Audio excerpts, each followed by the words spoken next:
ڕەنج دەچینە لای تەوەری دووەممان دیارە تەوەری دووەمی ئەمڕۆمان تایبەتە بە مامۆستایانی وانەبێژی نێو قوتابخانەکانی هەرێمی کوردستان کە تا ئێستا چەندین جار داوایان پێشکەش کردووە کە لە کاتیۆ بکرێن بە هەمیشەی هەڵبەتە ئێمە ئەمڕۆ لە ستۆدیۆ گفتوگوی ئەم تەوەر دەکەین بە میوانداری هەرێکێک لە کارزان فیزیک و شلێرکەمال شۆزگەستەخۆ لە ستۆدیۆ لەگەڵمان ئامادەن بەخێربێن سەرچاو بەس تەلو پستار و دەست پێ بکەین لە ئێستادا مامۆستایانی وانەبێژ کارزان بەستە لە بەڕستە دەست پێ بکەین لە ئێستادا مامۆستایانی وانەبێژ لەناو زانکۆ و پەیمانگەکاندا چەندن هەروەها داواکاریتان چییە کە بۆ ئەم ساڵی خوێندن وەکو چۆن داوام بکەن سەرتا سوپاس بۆ ئێوەی خۆشەویست و ئەم کاتەی کەناڵی کوردسات و سەرجەمبینەرانی کەناڵی کوردسات باشتر سوپاس بۆم دیدارە بێگومان ئێمە وەکو مامۆستایانی وانەبێژ کە پانتایەکی فراوانمان لە ناو کەرتی پەروەردەیە بە دیاریکراوەتی بە دیاریکراوی لە ناو وەزارەتی پەروەردە کە داگیر کردووە خزمەتێکی بەرچاو و ڕۆڵێکی بەرچاومان هەیە لە کەرتی پەروەردە لە بەرەوپێشبردننی پرۆسەی خوێندن ساڵانە ئەگەر ئێمە کۆمەڵک نمونە بۆ بەڕێسانبێنینەوانێت لە چەند ساڵ 5-6 ساڵی ڕابردوو کە هەرێمی کوردستان بەو قەیرانە جۆر بە جۆرەی کە وڵاتەکەمانی تێدا تێپەڕیوە هەمومان دەزانین کە ئەو بایکۆتە زۆرەی کە لە هەرێمی کوردستانە لە ناو وەزارەتی پەروەردە کە ڕوویدا ئەو قەیرانە جۆر بە جۆرانەی کە لە ناو هەرێمی کوردستانە ڕوویاندا هەمومان دەزانین کە کاتی پەروەردە ڕۆژ بە ڕۆژ بەرەو دواوە ئاهات بەڵام خۆشبەختانە چینێک پەیدا بوون یاخود چینێک هەبوون لە ناو کەرتی پەروەردە کە پێیان دەوترا مامۆستایانی وانەبێژ ئەوان نەیانهێشت کەرتی پەروەردە بەرەو دواوە بڕوات لەسەر دەستی مامۆستایانی وانەبێژ جارێکی دیکە ئەڵێ ڕۆحێکی نوێتر ڕۆحێکی بەهێزتر کرا بە گیانی خوێندن و خوێندەواری و کەرتی پەروەردە بۆیە مامۆستایانی وانەبێژ سەرڕای ئەوەی کە پانتایەکی فراوانە لە ناو کەرتی پەروەردە داگیر کردووە بە هەمان شێوە گەورەترین خزمەتیان کردووە لە ناو کەرتی پەروەردە بۆیە ئێمە وەکو مامۆستایانی وانەبێژ سەرڕای ئەوەی کە هەم کاتیش نین پێم خۆش ئەو وشەیە ڕاست بکەمەوانە بۆ ئەو خۆشەویست ئێمە وەکو مامۆستایانی وانەبێژ کاتی نین واتە عەقد نین بەڵکو نیمچە کاتیەکین چۆن سروشتی مامۆستای وانەبێژ وهایە هەر کاتێک مامۆستایەکی میلاک هاتە قوتابخانەکە ئەم مامۆستا وانەبێژە دەبێ بڕوات مامۆستامان هەیە 10 ساڵە لە ناو قوتابخانەکانە دەرس دەڵێتەوانەیە کاتێک مامۆستای میلاک هاتۆ دەبێ ئەم مامۆستا وانەبێژە بڕوات مامۆستامانە 1 هەفتە داوامی کردووە کاتێک مامۆستای میلاک هاتۆ دەبێ بڕوات یعنی بەردەوام مامۆستایانی وانەبێژ لە ناو کەرتی پەروەردە لە ناو هۆڵەکانی خوێندنە بە دەروونێکی نامۆرتاحی بە دەروونێکی ئەڵێ قەلەقی و دوودڵیەوە دەرس بە خوێندکارەکانمان دەڵێن بۆچی هەمیشە لەبەر ئەوەی کە بیرمان لای ئەوەیە کە سبەی دووسبەی مامۆستای میلاک نێتە شوێنەکانمان چونکە بەپێی ڕێنمایە ناتەندروستەکانی وەزارەتی پەروەردە ئەوش ئەوەیە کە دەڵێ هەر کاتێک مامۆستای میلاک دەبێ مامۆستای وانەبێژ بڕوات سەرڕای ئەو هەموو خزمەتە زۆرەی کە مامۆستای وانەبێژ دەیکا لە ناو هۆڵەکانی خوێندنە سەرڕای ئەو دڵسۆزیە گەورەی کە هەیەی بۆ کەرتی پەروەردە بەڵام بەداخۆ حکوومەتی هەرێمی کوردستان بە دیاریکراوی وەزارەتی پەروەردە هیچ وەفایەکی نییە بۆ مامۆستایانی وانەبێژ کە ئێمە چەندین ساڵە ئەتوانم بڵم بە سەدان یاداشتمان داوە بە حکوومەتی هەرێمی کوردستان بە وەزارەتی پەروەردە بە وەزارەتی دارایی لە ڕابردوو دەیان و سەدان فشاری مەدەنیمان کردووە هاتوونەتە سەر شەقام بایکۆتی هۆڵەکانی خوێندنمان کردووە مانگرتنمان ڕاگەر بەڵام بەداخە حکوومەت هەرێمی کوردستان تاکو ئێستا ئاوڕی لە داواکارەکانمان نەداوە کە تەنها وتمانە داوای دامەزراندنەکەن بمانکەن بە میشەیە باشە شلێر خانبام پرسیارێک لە تۆ بکەم ئەو ڕێژەی کە لە ناو خوێندنگاکانە هەیە بە تایبەتی ئەو سنوورەی کە ئێوە لی بە ئاگادارن ڕێژەکە چەندە ڕێژێکی زۆر وانەبێژ هەیە لە ناو خوێندنگاکانە و ئایا بەپێی یاسا و بەپێی ئەوەی کە دانراوە بۆ وانەبێژ مافەکانی وانەبێژ چییە؟ سەرەتا سوپاس بۆ ئەم بەرنامەیە ڕێژێکی زۆر لە ناو بڵین مامۆستای وانەبێژ لە ناو کەرتی پەروەردەیە هەیە لە هەموو بڵین هەرێمی کوردستان بەڵێ بەپێی داتای ساڵی 2019 1500 مامۆستای وانەبێژ هەیە بەڵام ئێستا بۆ ئیمساڵ کە ئێستا دووری پارێزگای سلێمانی لە هەموو هەرێمی کوردستانە 1500 مامۆستای وانەبێژە بەڵام ئێستا و ڕێژێ زۆر زیاتر بەرز بۆ ئەتوانم بڵێم کە هیچتۆتە 200,000 مامۆستای وانەبێژی تێپەڕانوە کە ئێستا لە ساڵی 2020 یەکەین ئەواتە ئەتوانین بڵێن کەرتی پەروەردە لە سایە 20 بۆ 25 مامۆستای وانەبێژە کە بۆشایی ناو کەرتی پەروەردەمان پڕ کردوتەوە کە مامۆستای وانەبێژ زۆر بە خەمخۆریەوە وانە ئەڵێنەوە لە ناو خوێندنگاکانە لە ڕووی مافەوە هیچ مافێکی نییە مامۆستای وانەبێژ هیچ لەگەڵەوەی کە ئەرکێکی زۆر بەقدر مامۆستایەکی میلاک ئەرکی هەیە. مەبەستم ئەوەیە ئەو مافەی کە بۆی دیاریکراوە چییە؟ یعنی مەسەن لە بەرامبەر ئەوەی کە وانەبێژە چی پێدرێ؟ شایستەیەکی کەمی دارایی تەرخان کراوە، بەڵام ئەوە بۆ مامۆستای وانەبێژ هیچ جێگەیەک ناگرێتەوە لەبەرەوەی ئێستا ئێمە لە کۆتایی مانگی 6 وا سەرەتای مانگی 7 هەتا ئێستا شایستەی دارایی مانگی 1 وەرنەگیراوە لەگەڵ ئەوەی کە بڕێکی زۆر کەمە شایستە داراییەکان وەرئەگیرێ. مامۆستامان هەیە لە دەرەوەی شار لە گوندەکان دەوامەکە کە کێشەی هاتوچۆ هەیە، ئەو مانگانە 130 بۆ 40,000 تا 150,000 تایە بڵێن ئەیا بەکرێ هاتوچۆیە، بەڵام دەی من پێ دەڵێم ئێستا کۆتایی مانگی 6 هێشتا موچەی مانگی 1 وەرنەگیراوە. واتە ئەم مامۆستاوانە بێژانی کە لە دەرەوەی شارن بەپێی ئەوەی کە ئێوە وەکو مامۆسای وانەبێژ وەکو گرێبەستێک با ناشی نەنێن گرێبەست وەکو لێک تێگەیشتێک لە نێوان ئێوە و پەروەردەیە، ئێوە چ ڕێژەیەکتان بۆ دیاریکراوە؟ مەبەستم بە دیاریکراوی بۆ هەر وتنەوەی وانەیەک چەندتان بۆ دیاریکراوە؟ بۆ وتنەوەی هەروانێک بۆ بڵێنەوەی کە بەکەلۆرۆسە 4,000 بۆ دیبلۆم 3,000 کە ئەمە بەپێی حسە بڵێن ساڵانە بەپێی حسە بوو، بەڵام ئەمە دوومانگەی پشووی کۆرۆنا دەستخۆش بۆ بڵێن دکتۆر ئالان کە کردی بە پارێکی مەقتوعە 300,000 بوو بۆ بەکالۆرۆس، بۆ دیبلۆم 250,000 بوو. ئێستا ئێوە بەپێی وانە نییە؟ با ئێستش بەپێی وانێ، بەڵام بۆ ئەو مانگانی کە پشووی کۆرۆنا بوو تەنها ئەم 1 دوومانگەی پشووی کۆرۆنا بەڵێ مەقتوعە بوو، بەڵێ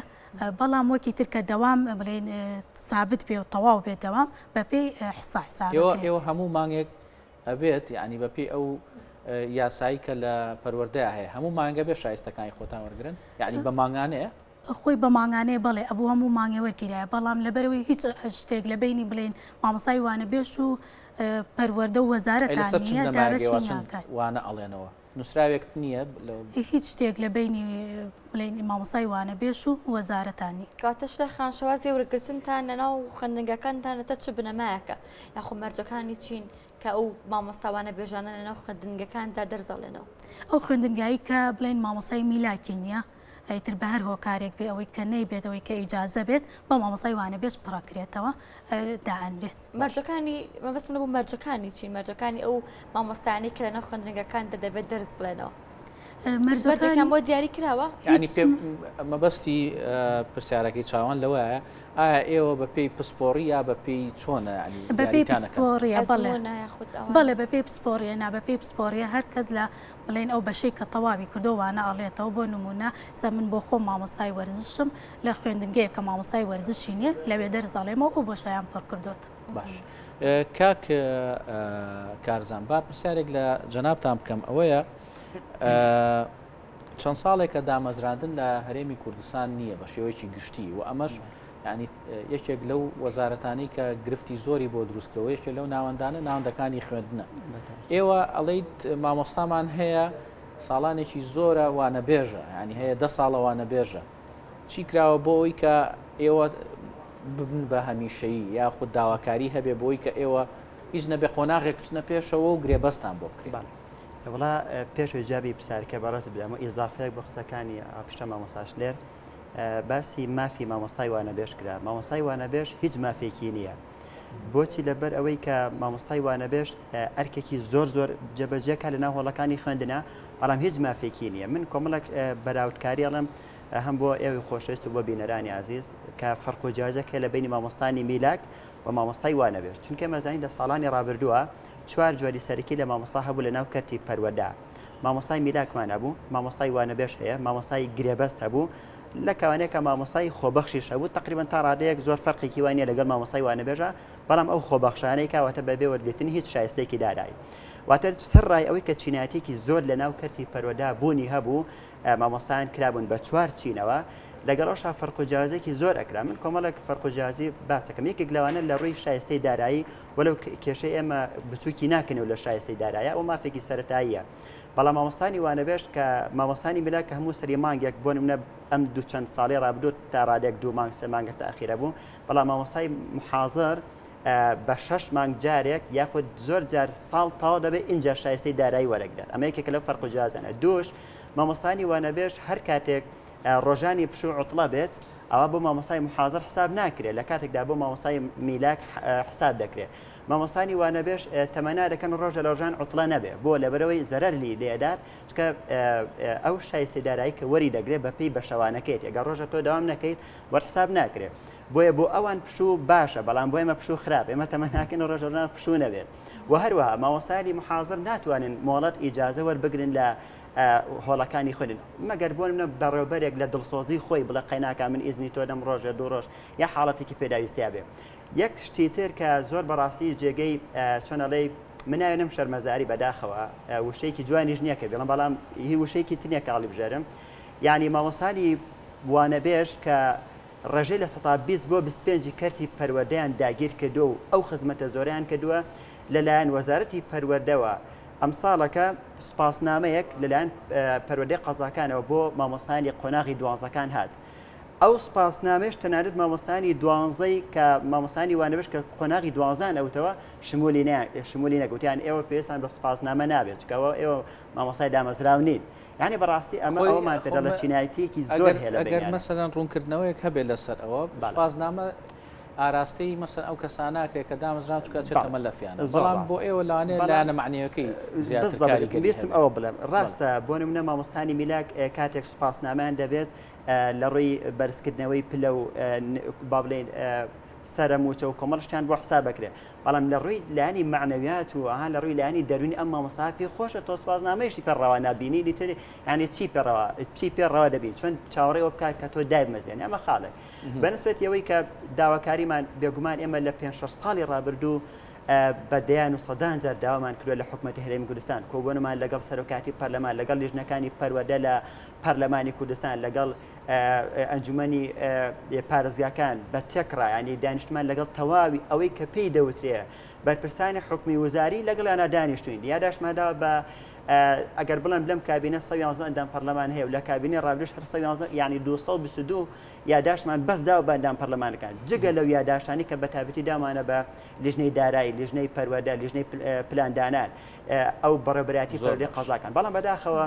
تاوەکو ئێستا هیچ کەسێک ئاوری لە داواکارەکانی ئەمە نەداتەوە کە ئێمەش وە کۆمیشە وتمانە ئێمە داوا ناکەین کەس بمانکە بە مدیر عام یا بمانکەن بە وەزیر یا بمانکەن بە داوای پلێکی بەرزت بکەین نا تەنها شتێکە مافێکی سەرەتاییە دەڵێن مامۆستای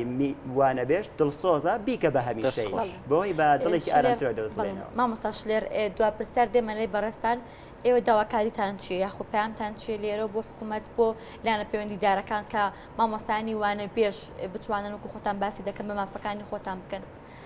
تاکە داواکاری ئێمە دامەزراندنی مامۆستایانی بە هەمیشەیە لەبەرەوەی ئێمە لە 1 ساڵەوە تا 14 ساڵ مامۆستای وانەبێژمان هەیە دوای 14 ساڵ ناکرێ ینی تۆ بێ بیکەی بەگرێ بەس ینی تەمەنەکە هەمووی ڕۆیشتووە بۆی ئێمە داوای دامەزراندنی بە هەمیشەیی ئەەکەین لە وەزارەتی پەروەردە حکوومەتی هەرێمی کوردستان دەستان خۆبەرێک لە کارزان فیزیک و شلێر کەمال کە وانەبێژن و وەکو نوێنەری وانەبێژانیش لێرە ئامادەن زۆر سپاسدانەکەین سپاس بۆ وەڵامدانەوەی پرسیارەکان.